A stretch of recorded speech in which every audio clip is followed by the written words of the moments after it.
আমাদের প্রত্যেকটা ভাই একমাত্র এজেন্ডা ছিল ইউজফুল। আমাদের আর আজকের কোনো এজেন্ডা ছিল না। আমরা বলেছি যে এই দেশের যারা ইউজার 70 থেকে 75% লোক ইউজফোন ব্যবহার করে, ইউজফোন কিনে এবং নিজের হাতের ফোনটা বিক্রি করে এক্সচেঞ্জ করে।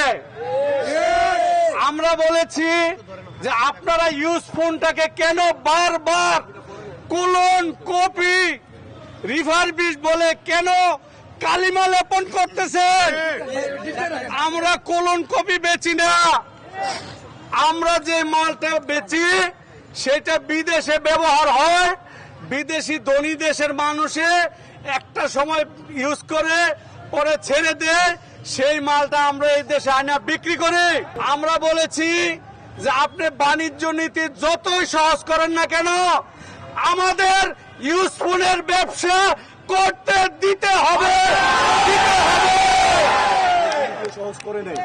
এখন ওনারা যে অপশনগুলি দিয়েছে, আজকে আমরা ইম্পোর্ট নিয়ে বার্গেনিং করেছি।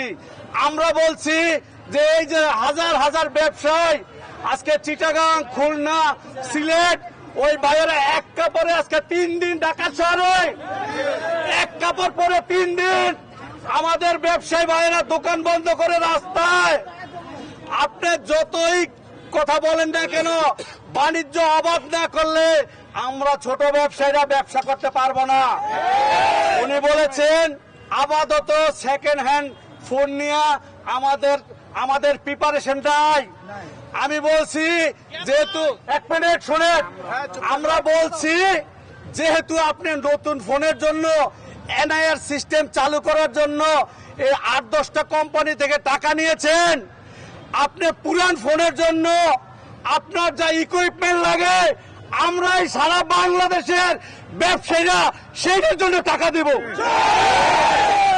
তারপরে আমাদের ইউজ ফোনের ব্যবসা, এটা আমাদের দাবি না, আমাদের ডিমান্ড না, কাস্টমারের ডিমান্ড। আপনি কোন জাতিকে আপনি এইভাবে ছুঁড়ে ফেলতে পারেন না।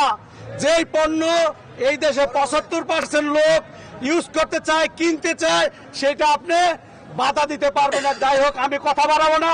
আজকে বক্তব্য দিন না, আজকে প্রত্যেকটা বাইক কাজরা করেছে। কালকের দিন আমাদের লাস্ট মিটিং। কালকে আমরা ওই মিটিং থেকে বের হয়ে আমরা সিদ্ধান্ত নেব যে আমরা কি করব। আমরা দেখিয়ে দিতে চাই এই ব্যবসায়ীরা কি করতে পারে।